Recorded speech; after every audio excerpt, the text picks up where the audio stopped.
Hey, welcome back once again, Hitmakers Outdoors. I'm David, and the only thing we're doing today, well, probably not the only thing, but what we've got going on right now is I got to move some mulch piles. These guys have dumped some of my mulch not exactly where they were supposed to dump it. I've already moved some of it. I got some footage of that already recorded. But I'm going to have to move the rest of this with the front end loader bucket, because you can see we've got a little bit of gravel down here. But the guy's bringing me some, I believe, some 67 to top dress this driveway with. So stay tuned for that video. But I'm also going to have him bring me 2 or 3 loads of a different gravel to help finish grading out around the barn here so I can get this leveled off. I've got to take the backhoe and go around the back of the barn and dig a little bit of a trench. Let's just walk over here real quick. And the guys that built the barn left these tires over here. I only ended up using them on the gun range as backstops, but I'm going to end up probably just putting a grapple on the tractor. And this wood set out here so long it's about rotted, so I'll probably just take it and put it on the big brush pile that we've got to burn. But I need to dig me a little drainage ditch around the barn. I'm not really getting any flooding up in the barn from these heavy rains, but I need just to dig a drainage ditch. You can see from all this higher ground in the back, and I'll probably just leave it open all the way down the property line here so that we don't get unwanted rain that stays in the field out here forever and ever. But that's what we've got going on for right now. Let's just get this this dirt pile and these mulch piles out of the way so that when they bring the gravel, we will, I apologize for the wind noise. I left the mic in the house. I'll try and clean that up. But if that doesn't work, I'll just cut this section out because I hate wind noise on a video. One other thing you need to do, I know there's a lot of you guys out there that are new tractor owners, and some of you might have one of these TYM beasts, and this is a 574 cab model hydrostatic, and I just lubed up all the grease zerks that I could find on it. So let's just take a quick peek at some of the ones that you might be missing, and you don't want to do that. This one right back here is a little bugger bear to get to, but you need to know it's there. You need to get that one. And then we pop up here on the front end loader. You can see you've got zerks here. These are critical that you do. If you think your bucket will just stay the same all the time, if you don't grease these zerks up, buddy, I'm here to tell you, you're going to have an issue with your bucket not being level. There's no two ways around it. It's just going to happen. And you can see this is pretty nasty down here. There's another 4. 1, 2, 3, and 4, and they see a lot of the stress and pressure from when you're using a front end loader bucket. So you got to get those. Continuing around, but you got the same grease zerks on this bucket on this side, and it's really critical, especially that you get these down here. And we continue back, and then there's a couple of more hidden ones. Oh, I've got to go back and show you another one that's even better hidden. These under here on the hydrostatic, you need to be sure and get those. So let's go back and look what I missed. You have on your front end, you've got one right here on your, just halfway down your axle there, because this axle does a whole lot of pivoting and rocking and rolling when you're working in the dirt.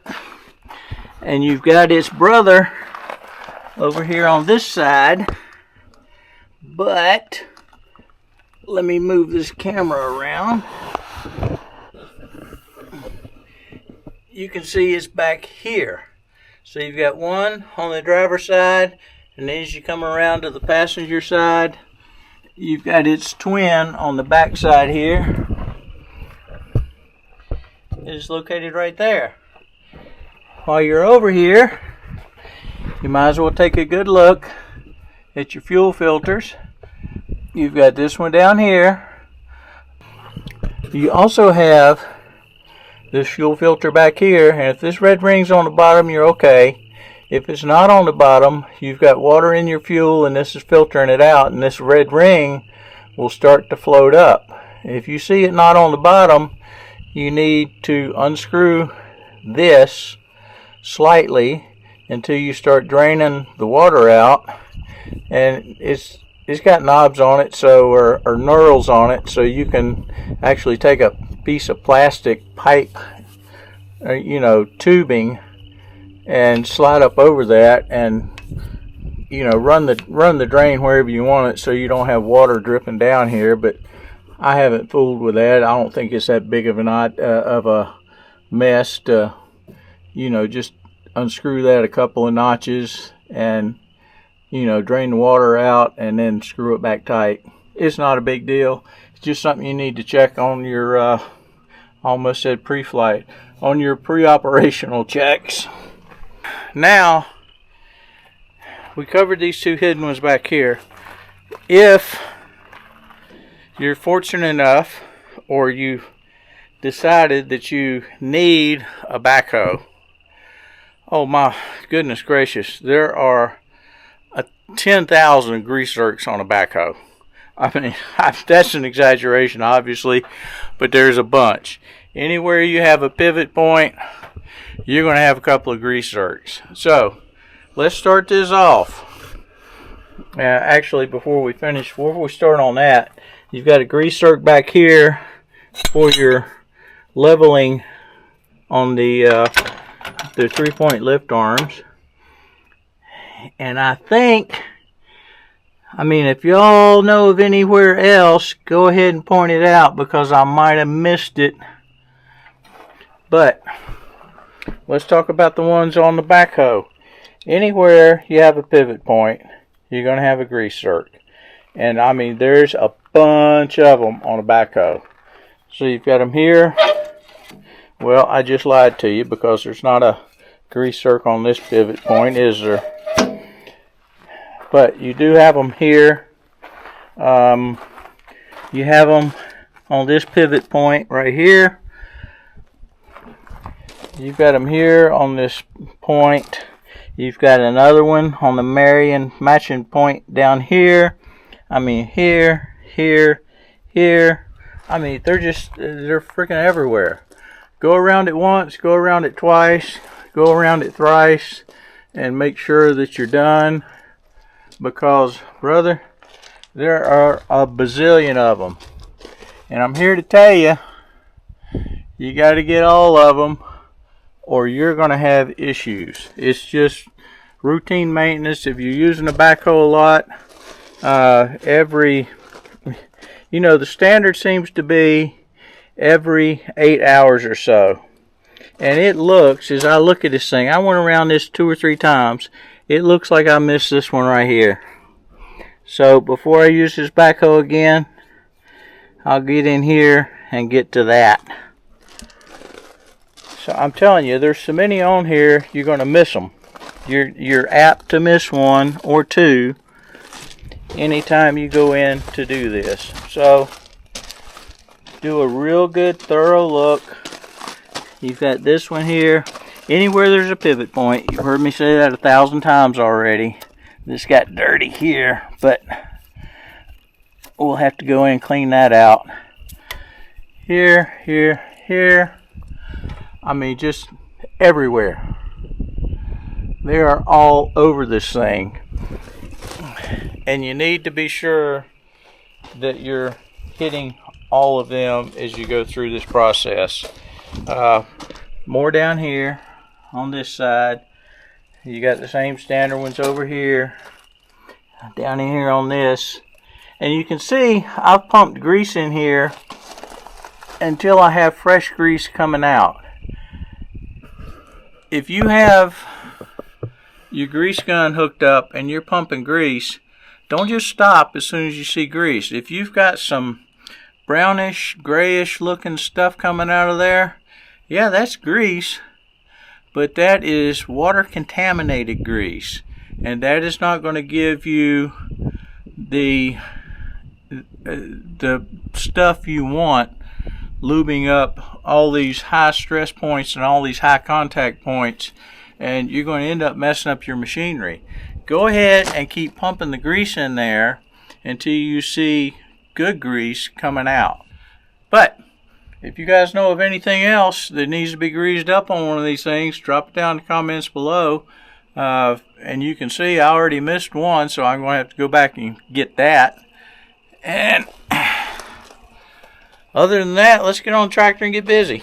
An air-conditioned cab is great. Ontario and all sorts of places. It's also got a radio in it. Who in the end do you think gets hurt more, Canada or the U.S.? Mute that.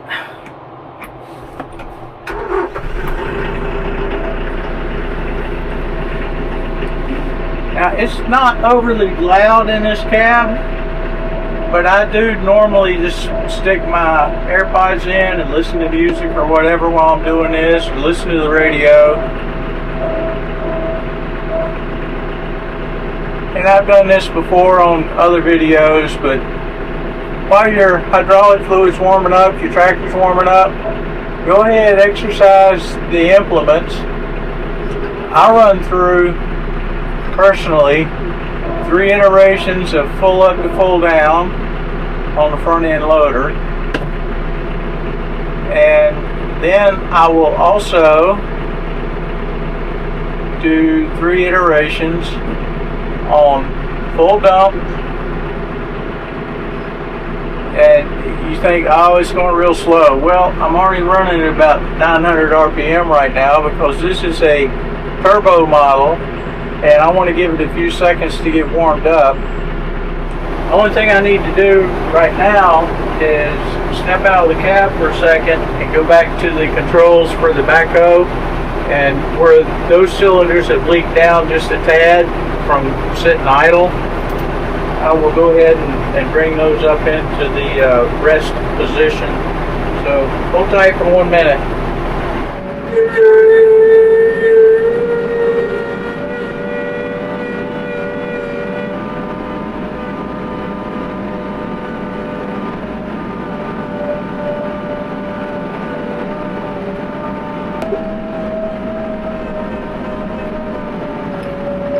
Now, it kind of goes without saying, if you've been around tractors for any length of time, always carry your bucket load as low to the ground as you can carry it. That keeps your center of gravity below the axles of the tractor, and it makes it a heck of a lot more stable. Don't put a load in your bucket and start trying to carry it up, you know, this high. Oh, well, I need to be able to see underneath the bucket load I got there. Well, no, you don't. If you keep doing that, one of these days you're going to hit a rock or a hole or something you're not anticipating, and you're going to be able to see sideways because your tractor's going to be on its side or rolled over. So, I mean, you can raise it up when you need to dump your load, but don't make a habit of running around with your bucket up here. Even if your bucket's empty, if you're just bush hogging or something, There's absolutely no reason in the world except to tighten up your turn radius at the end of a row or something to pull your bucket up this high and drive around with it like that. Do not make that mistake. A lot of novice tractor owners do, and they end up paying the price either in expensive tractor repairs or, God forbid, their life, because it's happened a heck of a lot more than one time. Now, the way you want to pick up a load, if you look at the top right portion of my front end loader arm, you see that little tube, metal rod coming up and down out of my bucket level indicator. I go in, that would be level right there. I go in and touch below that. Not a whole lot, because you don't want to dig with this thing. You kind of want to scrape stuff off the top. You can dump your bucket all the way down forward in the float position on a lot of tractors, probably most tractors of this size. And you don't want to go into this. Right now I'm in high range on this hydrostatic. That's not what you want. We'll drop it down in medium range since we're just dealing with light mulch. And we'll drive into the pile slow. Don't think you need to get a running start and really slam into this pile of mulch, because the only thing you're going to do is mess up your hydraulic cylinders or bend something on the tractor. You can do a lot of work with a tractor, but don't abuse the equipment when you do it. Move into the pile at a nice, slow pace. And I'm curling the bucket, and you can see it's not coming up anymore. It's got a load.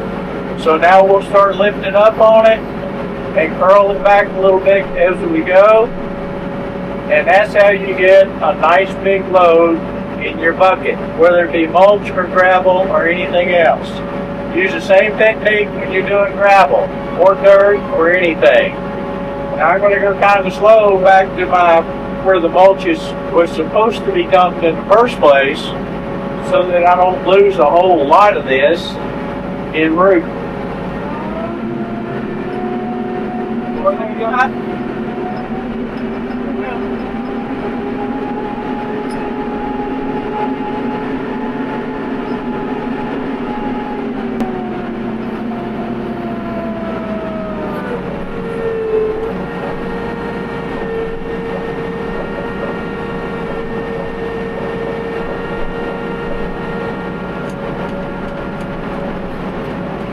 You know, a lot of this is just repetitive motion, just over and over and over and over again.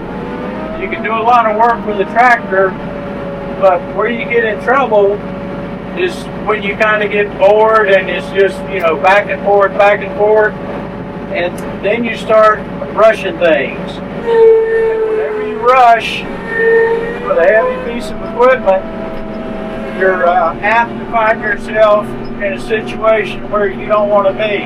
You know, it's like I told my son when he started learning how to drive. I said, David, you are going to be in absolute perfect control right up till that split-second instant to where you're no longer in control. And you're not going to see it coming until you get enough experience to see that situation develop beforehand. It's the same thing with operating tractors. Go into the pile nice and slow and start curling back and lifting at the same time. Pull it up, you got a nice big load, off we go. Now I've got it up out of the pile. I'm going to lower it down a little bit just so I can see over top of it. Make sure I'm not running into any potholes or any big rocks that are going to alter how this tractor behaves and change my critical rollover angle.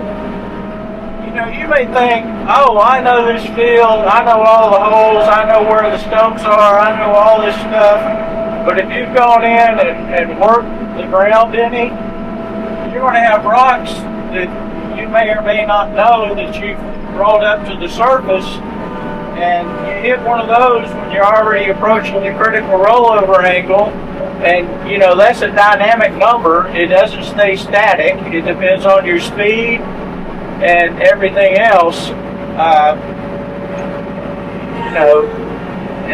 you can hit that critical rollover angle, and when you do, if you exceed that by, a half a degree, your tractor's going to roll over.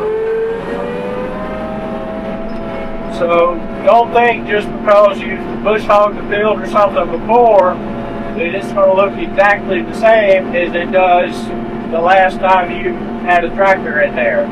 Not always the case. Slow down. Go into it kind of slow. Curl and lift at the same time. And that's how you get a load.